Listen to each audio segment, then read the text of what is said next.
Hi friends, ಉದ್ಯೋಗ ಮಾಹಿತಿ YouTube ಚಾನಲ್ಗೆ ತಮಗೆಲ್ಲರಿಗೆ ಆತ್ಮೀಯ ಸ್ವಾಗತ. ಸಬ್ ಇನ್ಸ್ಪೆಕ್ಟರ್ ಹುದ್ದೆಗಳ ನೇಮಕಾತಿಗಾಗಿ SSCಯಿಂದ ಅಧಿಸೂಚನೆಯನ್ನು ಹೊರಡಿಸಲಾಗಿದೆ.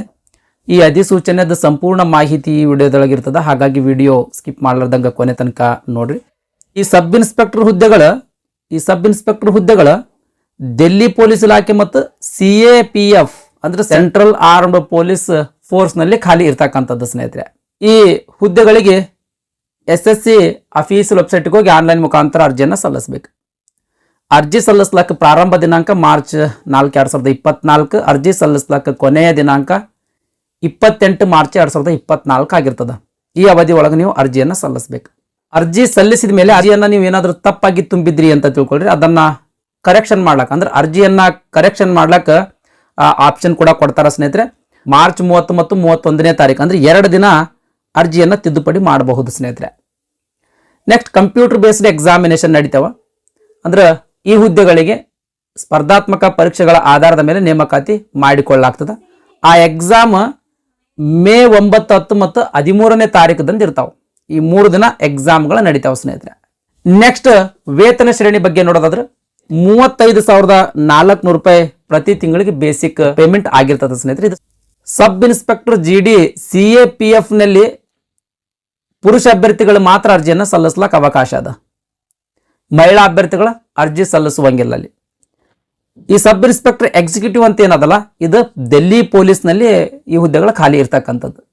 ಇಲ್ಲಿ ಪುರುಷ ಮತ್ತು ಮಹಿಳಾ ಅಭ್ಯರ್ಥಿಗಳು ಇಬ್ರು ಈ ಹುದ್ದೆಗಳಿಗೆ ಅರ್ಜಿಯನ್ನು ಸಲ್ಲಿಸಬಹುದು. ಅಂದ್ರೆ ಡೆಲ್ಲಿ ಪೊಲೀಸ್ನಲ್ಲಿರುವ ಸಬ್ ಇನ್ಸ್ಪೆಕ್ಟರ್ ಹುದ್ದೆಗಳಿಗೆ ಅರ್ಜಿಯನ್ನು ಸಲ್ಲಿಸಬಹುದು. ನೆಕ್ಸ್ಟ್, ವೇಕೆನ್ಸಿ ಡೀಟೇಲ್ಸ್ ನೋಡೋಣ ಸ್ನೇಹಿತರೆ. ಅಂದ್ರೆ ಎಷ್ಟು ಹುದ್ದೆಗಳು ಖಾಲಿ ಅದಾವ ಅಂತ ಅನ್ನೋದ್ರ ಬಗ್ಗೆ ನೋಡೋಣ. ಸಬ್ ಇನ್ಸ್ಪೆಕ್ಟರ್ ಎಕ್ಸಿಕ್ಯೂಟಿವ್ ಡೆಲ್ಲಿ ಪೊಲೀಸಲ್ಲಿ ಪುರುಷ ಅಭ್ಯರ್ಥಿಗಳಿಗೆ 125 ಹುದ್ದೆಗಳು ಖಾಲಿ ಅದಾವ. ಮಹಿಳಾ ಅಭ್ಯರ್ಥಿಗಳಿಗೆ 61 ಹುದ್ದೆಗಳು ಖಾಲಿ ಅದಾವ. ಇನ್ನು ಸಬ್ ಇನ್ಸ್ಪೆಕ್ಟರ್ CAPF ನಲ್ಲಿ 4001 ಹುದ್ದೆಗಳು ಖಾಲಿ ಅದಾವ. CAPF ಒಳಗೆ ಸಬ್ ಇನ್ಸ್ಪೆಕ್ಟರ್ CAPF ಒಳಗೆ 4001 ಹುದ್ದೆಗಳು. ಈ ಡೆಲ್ಲಿ ಪೊಲೀಸ್ ಒಳಗೆ 125 ಹುದ್ದೆಗಳು ಮತ್ತು 61 ಹುದ್ದೆಗಳು. 5161 7 26 8 1 4 4187 ಹುದ್ದೆಗಳು ಖಾಲಿ ಇರ್ತಕ್ಕಂಥದ್ದು ಸ್ನೇಹಿತರೆ. ಈ ಹುದ್ದೆಗಳ ಯಾವ್ಯಾವ ಕೆಟಗರಿಗೆ ಎಷ್ಟೆಷ್ಟು ಹುದ್ದೆಗಳು ಮೀಸಲದಾವ ಅಂತ ಇಲ್ಲಿ ಹುದ್ದೆಗಳ ವರ್ಗೀಕರಣವನ್ನು ಕೊಟ್ಟಿರ್ತಕ್ಕಂಥದ್ದು. ದಯಮಾಡಿ ವಿಡಿಯೋ ಪಾಸ್ ಮಾಡಿ ನೋಡ್ರಿ. ಡೆಲ್ಲಿ ಪೊಲೀಸ್, ಇದು CAPF. ಇನ್ನೂ ಒಂದು ಪ್ರಮುಖ ಮಾಹಿತಿ ಏನಂದ್ರೆ, ಈ ಹುದ್ದೆಗಳಿಗೆ ಆಯ್ಕೆ ಆದಮೇಲೆ ಭಾರತದಲ್ಲಿ ಎಲ್ಲಿಯಾದ್ರೂ ಹುದ್ದೆ ಸಿಗಲಿ, ನಾನು ಹೋಗಿ ಕೆಲಸ ಮಾಡ್ತೀನಿ ಅನ್ನೋರು ಮಾತ್ರ ಈ ಹುದ್ದೆಗಳಿಗೆ ಅರ್ಜಿಯನ್ನು ಸಲ್ಲಿಸ್ರಿ ಸ್ನೇಹಿತರೆ. ಯಾಕಂತಂದ್ರೆ ಎಲ್ಲಿ ಪೋಸ್ಟಿಂಗ್ ಕೊಡ್ತಾರಂತ ಹೇಳಕ್ ಆಗುದಿಲ್ಲ. ಭಾರತದಲ್ಲಿ ಯಾವ ಸ್ಥಳದಲ್ಲಿ ಬೇಕಾದರೂ ಪೋಸ್ಟಿಂಗ್ ಅನ್ನ ಕೊಡಬಹುದು. ನೆಕ್ಸ್ಟ್, ವಯೋಮಿತಿ ಬಗ್ಗೆ ನೋಡೋಣ ಸ್ನೇಹಿತರೆ. ಈ ಹುದ್ದೆಗಳಿಗೆ ಅರ್ಜಿ ಸಲ್ಲಿಸಬೇಕಾಗಿತ್ತು ಅಂದ್ರೆ ಕನಿಷ್ಠ 20 ವರ್ಷ ವಯಸ್ಸಾಗಿರ್ಬೇಕು. ಗರಿಷ್ಠ 25 ವರ್ಷ ಮೀರಿರಬಾರ್ದು. ಗರಿಷ್ಠ 25 ವರ್ಷ ಮೀರಿರಬಾರ್ದು ಸ್ನೇಹಿತರೆ. ಆಗಸ್ಟ್ 2, 1999ರಿಂದ ಆಗಸ್ಟ್ 1, 2004 ಏನು ಈ ಪೀರಿಯಡ್ ಅದಲ್ಲ, ಈ ಪೀರಿಯಡ್ನಲ್ಲಿ ಜನಿಸಿರ್ತಕ್ಕಂಥ ಅಭ್ಯರ್ಥಿಗಳು ಈ ಹುದ್ದೆಗಳಿಗೆ ಅರ್ಜಿಯನ್ನು ಸಲ್ಲಿಸಬಹುದು. ಈ ಗರಿಷ್ಠ ವಯೋಮಿತಿ ಮೇಲೆ ಏಜ್ ರಿಲ್ಯಾಕ್ಸೇಷನ್ ಕೊಡ್ತಾರ, ಅಂದ್ರೆ ವಯೋಮಿತಿ ಸಡಿಲಿಕೆ ಕೂಡ ಕೊಡ್ತಾರ ಸ್ನೇಹಿತರೆ. ವಯೋಮಿತಿ ಸಡಿಲಿಕೆ ಬಗ್ಗೆ ನೋಡೋದಾದ್ರೆ SC ಮತ್ತು ST ಕ್ಯಾಟಗರಿಗೆ ಸೇರಿದ ಅಭ್ಯರ್ಥಿಗಳಿದ್ರೆ ಅಂದ್ರೆ 5 ವರ್ಷ, OBC ಕ್ಯಾಟಗರಿಗೆ ಸೇರಿದ ಅಭ್ಯರ್ಥಿಗಳಿದ್ರೆ ಅಂದ್ರೆ 3 ವರ್ಷ, ಮಾಜಿ ಸೈನಿಕ ಅಭ್ಯರ್ಥಿಗಳಿದ್ರಿ ಅಂತಂದ್ರೆ ಎಷ್ಟು ವರ್ಷ ಸೇವೆ ಸಲ್ಲಿಸಿದ್ರೋ ಅಷ್ಟು ವರ್ಷದ ಮೇಲೆ 3 ವರ್ಷ ಇನ್ ಅಡಿಷನ್ ಆಗಿ ಏಜ್ ರಿಲ್ಯಾಕ್ಸೇಷನ್ ಕೊಡ್ತಾರ. ನೆಕ್ಸ್ಟ್, ವಿಡವ್ ಆಗಿದ್ರಿ, ಜನರಲ್ ಕ್ಯಾಟಗರಿ ಒಳಗೆ ವಿಡವ್ ಆಗಿದ್ರಿ ಅಂತ ತಿಳ್ಕೊಳ್ರಿ. ಅಂದ್ರೆ ಜನರಲ್ ಅಂದ್ರೆ general category 2A 2B 3A 3B category ಒಳಗೆ ವಿಡವ್ ಆಗಿದ್ರಿ, ವಿಧವೆ ಆಗಿದ್ರಿ ಅಂತಂದ್ರೆ ಅಂತವರಿಗೆ ಅಪ್ ಟು 35 ವರ್ಷ ವಯಸ್ಸಿನ ತನಕ ಅರ್ಜಿಯನ್ನು ಸಲ್ಲಿಸಬಹುದು. ಇನ್ನು SC ಮತ್ತು ST ಕ್ಯಾಟಗರಿಯ ವಿಧವೆ ಅಭ್ಯರ್ಥಿ ಆಗಿದ್ರಿ ಅಂತಂದ್ರೆ ಅಪ್ ಟು 40 ವರ್ಷ ವಯಸ್ಸಿನ ತನಕ ಅರ್ಜಿಯನ್ನು ಸಲ್ಲಿಸಬಹುದು. ನೆಕ್ಸ್ಟ್, ಎಜುಕೇಶನ್ ಕ್ವಾಲಿಫಿಕೇಶನ್ ಬಗ್ಗೆ ನೋಡೋಣ ಸ್ನೇಹಿತರೆ. ಅಂದ್ರ ಈ ಹುದ್ದೆಗಳಿಗೆ ಅರ್ಜಿ ಸಲ್ಲಿಸಬೇಕಾದ್ರೆ ಎಜುಕೇಶನ್ ಕ್ವಾಲಿಫಿಕೇಶನ್ ಏನು ಮುಗಿಸಿರಬೇಕು ಅಂತ ಅನ್ನೋದ್ರ ಬಗ್ಗೆ ನೋಡೋದಾದ್ರೆ ಬ್ಯಾಚುಲರ್ ಡಿಗ್ರಿ ಅಥವಾ ಯಾವುದೇ ಪದವಿ ಪಾಸ್ ಮಾಡಿರ್ತಕ್ಕಂಥ ಅಭ್ಯರ್ಥಿಗಳ ಈ ಹುದ್ದೆಗಳಿಗೆ ಅರ್ಜಿಯನ್ನ ಸಲ್ಲಿಸಬಹುದ್ರಿ. BA ಮುಗಿಸ್ರಿ, BCom ಮುಗಿಸ್ರಿ, BSc ಮುಗಿಸ್ರಿ, BCA ಮುಗಿಸ್ರಿ, BE ಮುಗಿಸ್ರಿ, BTech ಮುಗಿಸ್ರಿ, ಯಾವ್ದ್ರೊಳಗೆ ಯಾವುದಾದ್ರೂ ಒಂದು ಪದವಿ ಏನಾದ್ರೂ ನೀವು ಪಾಸ್ ಮಾಡಿದ್ರಿ ಅಂತಂದ್ರೆ ಈ ಸಬ್ ಇನ್ಸ್ಪೆಕ್ಟರ್ ಹುದ್ದೆಗಳಿಗೆ ಅರ್ಜಿಯನ್ನು ಸಲ್ಲಿಸಬಹುದು. ಬಹಳಷ್ಟು ಜನ ಪ್ರಶ್ನೆ ಕೇಳ್ತಾರ, ನಾನು ಡಿಗ್ರಿ ಫೈನಲ್ ಇಯರ್ ನಾನು ಓದ್ತಾ ಇದ್ದೀನಿ, ಅರ್ಜಿ ಸಲ್ಲಿಸಬಹುದೇನು?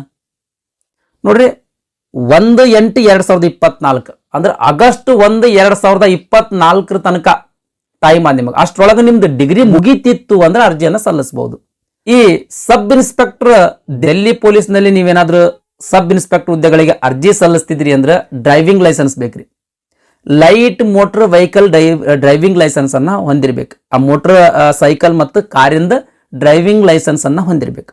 ಇನ್ ಕೇಸ್ ನಿಮ್ ಕಡೆ ಡ್ರೈವಿಂಗ್ ಲೈಸೆನ್ಸ್ ಇರಲಿಲ್ಲ ಅಂದ್ರ ನೀವು ಸಬ್ ಇನ್ಸ್ಪೆಕ್ಟರ್ CAPF ಹುದ್ದೆಗಳಿಗೆ ಅರ್ಜಿಯನ್ನ ಸಲ್ಲಿಸ್ರಿ. CAPF ಅಂತ ಏನು ಬರ್ತದಲ್ಲ ಆ CAPF ನಲ್ಲಿ ಸಬ್ ಇನ್ಸ್ಪೆಕ್ಟರ್ ಹುದ್ದೆಗಳಿಗೆ ಅರ್ಜಿಯನ್ನ ಸಲ್ಲಿಸ್ರಿ ಸ್ನೇಹಿತರೆ. ನೆಕ್ಸ್ಟ್, ಹೌ ಟು ಅಪ್ಲೈ, ಯಾವ ರೀತಿ ಅರ್ಜಿ ಸಲ್ಲಿಸುವುದು.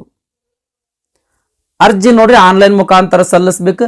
ಈ SSC ಅಫೀಸಿಯಲ್ ವೆಬ್ಸೈಟ್ಗೆ ಹೋಗಿನೇ ಅರ್ಜಿ ಸಲ್ಲಿಸ್ಬೇಕು. ಯಾವ ರೀತಿ ಅರ್ಜಿ ಸಲ್ಲಿಸ್ಬೇಕಂತ ಈ ನೋಟಿಫಿಕೇಶನ್ ಪೇಜ್ ನಂಬರ್ 29 ಇಂದ ಹಿಡಿದುಕೊಂಡು continue up to I think 33 page ತನಕ ಅನಿಸ್ತದ. ಡಿಟೇಲ್ಡ್ ಆಗಿ ಕೊಟ್ಟರೆ ಸ್ನೇಹಿತರೆ, ವಿತ್ ಸ್ಕ್ರೀನ್ ಶಾಟ್ ಸಮೇತ ಅರ್ಜಿ ಯಾವ ರೀತಿ ಸಲ್ಲಿಸ್ಬೇಕಂತ ಕೊಟ್ಟಿದ್ದಾರೆ. ಅದನ್ನು ಒಮ್ಮೆ ನೋಡ್ಕೊಳ್ರಿ. ಈ ನೋಟಿಫಿಕೇಶನ್ ನಮ್ಮ ಟೆಲಿಗ್ರಾಮ್ ಚಾನಲ್ಗೆ ಶೇರ್ ಮಾಡಿರ್ತೀನಿ. ನಮ್ದು ಟೆಲಿಗ್ರಾಮ್ ಚಾನಲ್ದ ಲಿಂಕ್ ಈ ವಿಡಿಯೋದ ಡಿಸ್ಕ್ರಿಪ್ಷನ್ದಾಗ ಕೊಟ್ಟಿರ್ತೀನಿ. ಯಾರು ಇನ್ನೂ ತನಕ ನಮ್ಮ ಟೆಲಿಗ್ರಾಮ್ ಚಾನಲ್ ಜಾಯಿನ್ ಆಗಿಲ್ಲೋ ಆ ಲಿಂಕ್ ಮೇಲೆ ಕ್ಲಿಕ್ ಮಾಡೋದ್ರ ಮೂಲಕ ಕೂಡಲೇ ನಮ್ಮ ಟೆಲಿಗ್ರಾಮ್ ಚಾನಲ್ ಅನ್ನ ಜಾಯಿನ್ ಆಗ್ರಿ. ಯಾಕಂದ್ರೆ ನಾವು ರೆಗ್ಯುಲರ್ ಆಗಿ ಜಾಬ್ ಅಪ್ಡೇಟ್ಸ್ಗಳನ್ನು ಕೊಡ್ತಿರ್ತೀವಿ.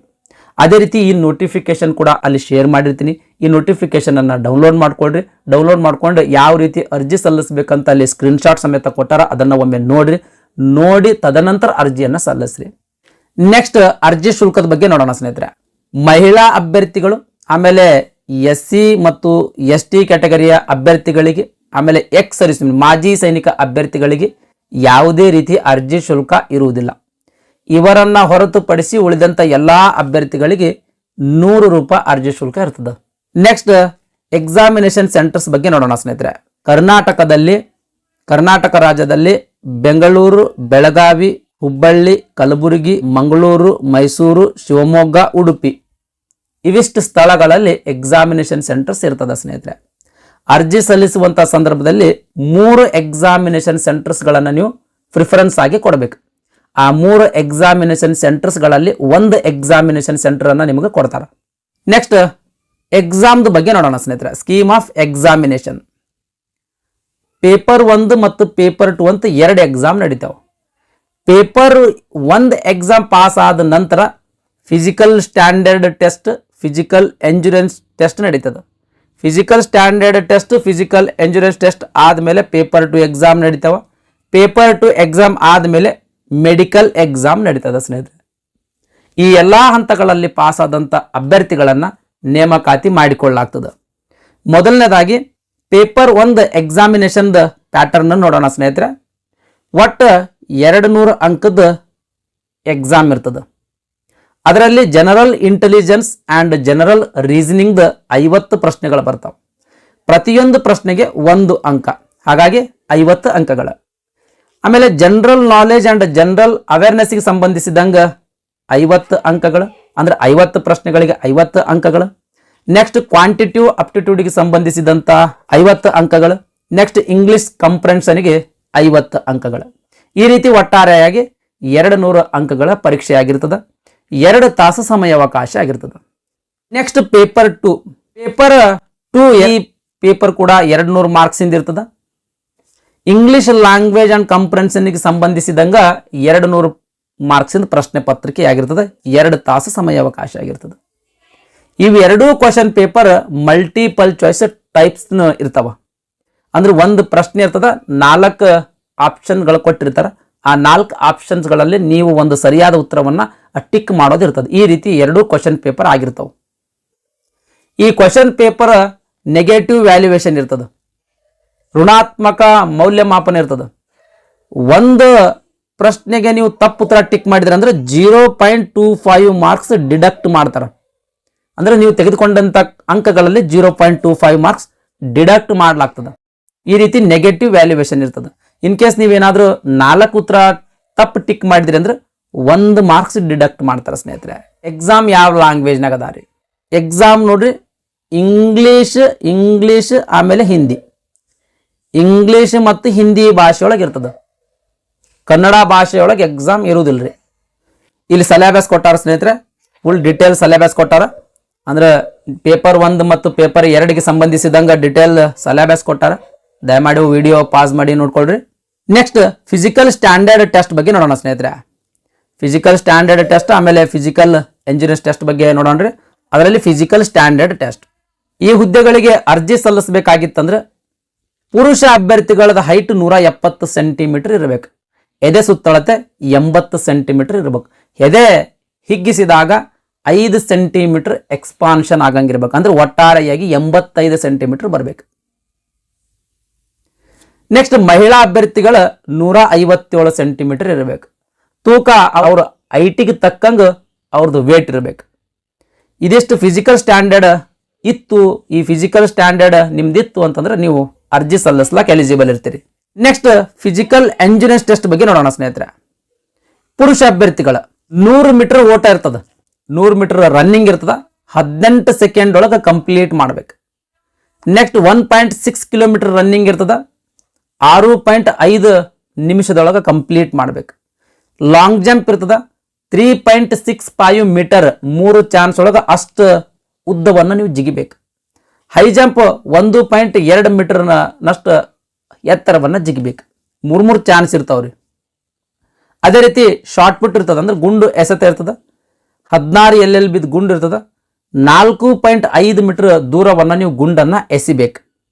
ಇದಿಷ್ಟು ಪುರುಷ ಅಭ್ಯರ್ಥಿಗಳ ಫಿಸಿಕಲ್ ಎಂಜಿನಿಯರ್ಸ್ ಟೆಸ್ಟ್ ಬಗ್ಗೆ ಮಾಹಿತಿ.